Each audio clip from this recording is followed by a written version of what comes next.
to be, because there's suffering and there's inconveniences all around, right? There's people that are rather inconvenient. Maybe I'm inconvenienced to you today. But friends, the reality is that this world, the Bible tells us, is not all there's going to be.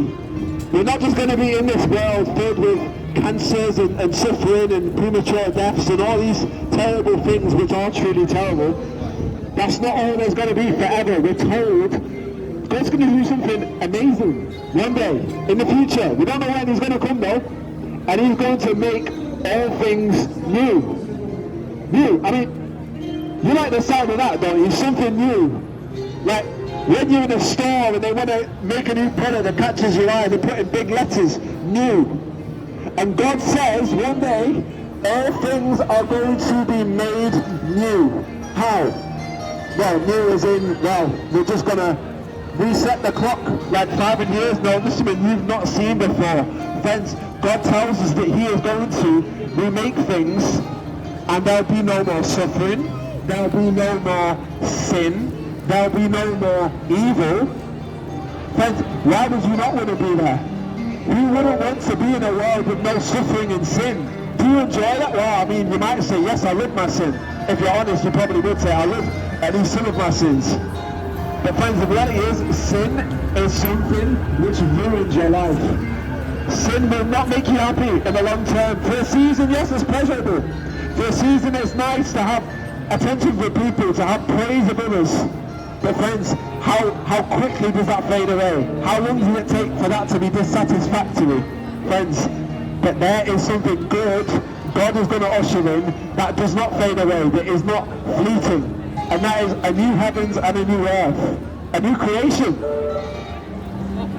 But the question is, right, there's going to be this great amazing place God is going to make to come here on earth. The question is, are you going to make it? Are you going to make it to heaven, sir? What do you think? Do I? That's why I asked you. Well, why? Why do you think so? Well, I pray that is true. But friends, are you going to be there? When God makes everything new and good and perfect, I mean, you don't have to try hard to recognize things aren't perfect here.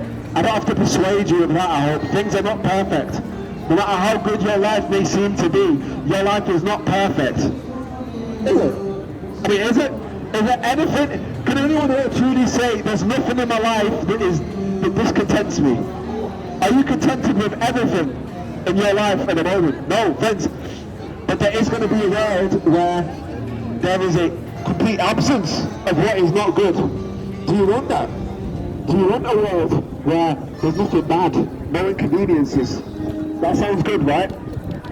But what idealistic is what God says is going to come though.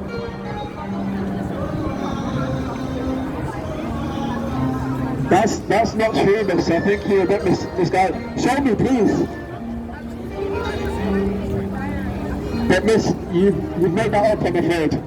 The Bible doesn't say that. The Bible doesn't say women get their hands chopped off. You might be mistaken that was another religion, but the reality is this, friends.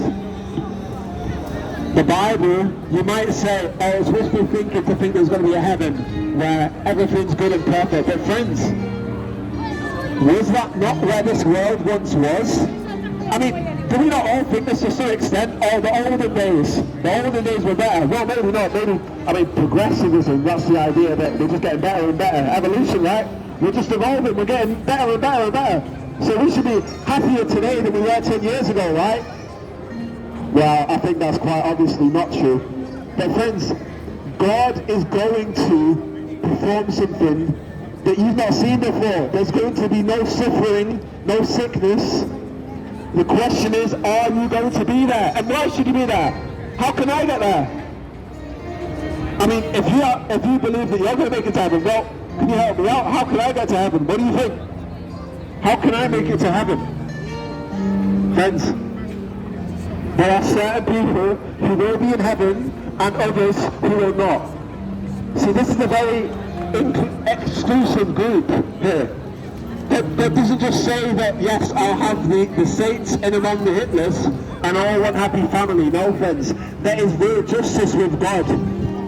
And there are things that each one of us deserve a form of justice for. There are crimes that you've committed. You have broken laws before God. Have you not? Have you lied? That is a law. Thou shalt not lie. Have you broken that? Thou shalt not steal. Have you broken that? And I'm not pointing a finger saying I've not done these things, but friends, this is the reality we each have to reckon with. The laws that you've broken, what is going to be the reward for them? What is going to be the consequences of them? Well, God says very clearly, you are those who are excluded from this place which is all perfect and pleasant. God says this. I can't find it. This is what he says. So, those who are in the city, and what city am I talking about here? Am I talking about Manchester? Is Manchester the city where we want to be? No, I'm talking about the city in heaven. The city that God has set up. Perfect. Who is excluded from there? A minute testimony about Jesus. Those who are What's Jesus done in your life? murderers and idolaters. Save me from my sin. I've struggled a lot with guilt for what I'd done wrong. Now, And do you live the truth coming or to do you Christ, live He's removed the falsehood, guilt. friends? I used What do you live, sir? to, struggle with like public speaking and that. Who do you live?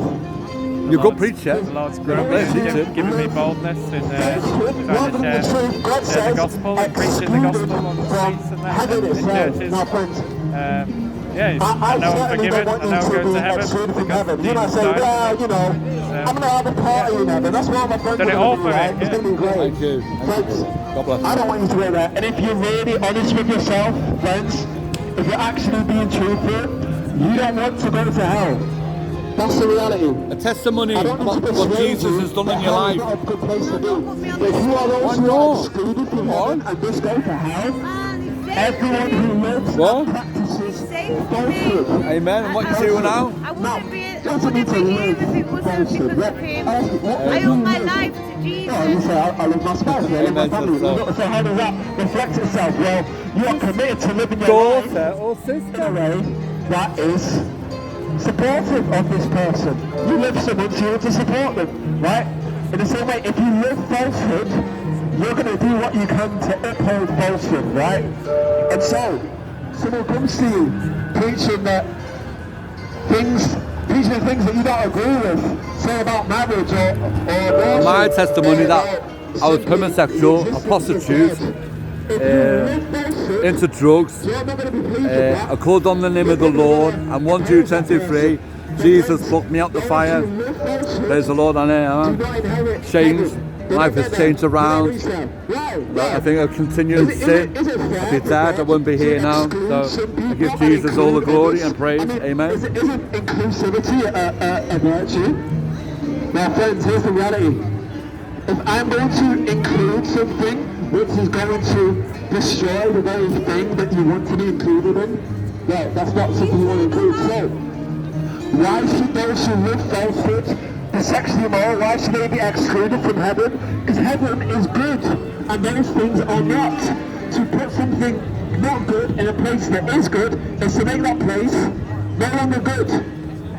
So friends, should you go to heaven? Do you deserve that?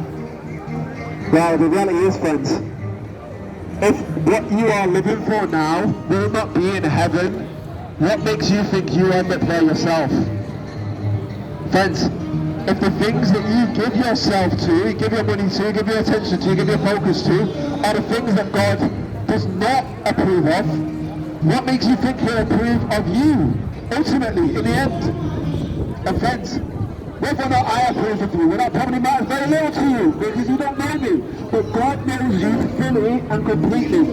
And God, whether He approves or disapproves of your life, matters. It truly matters. Why does it matter? Because this place we're talking about, place with no suffering, no evil, no sin, nothing negative whatsoever, that's a place that you'll be excluded from if you are one of these people, sexually immoral, murderers, idolaters, everyone who lives and practices falsehood. So, do you live falsehood? Are you fully content with saying, well, I mean, that's your truth. I have my truth, you have your truth. Friends, you realise that is a falsehood? You realise it's false to say you have your truth and I have my truth? Well, okay, but you're saying, you're asserting your truth already in saying that, but yes, friends. We each live as though there's truth. It's a lie to say that truth is subjective. But friends, are you actually living in accordance with the truth? Okay, you might say to me, okay, I accept, yes, there's things that are true, things that are not. Do you live in accordance with the truth?